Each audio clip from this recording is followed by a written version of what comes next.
स्त्री अटु तु ही ए जगतर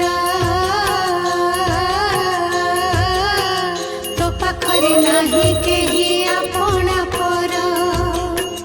जेझा कर्म मते जेझा गुंजाई प्राणी समस्ते तो प्रजा एका तू महाराणी तोते पूजा करे जेऊ घरर नारी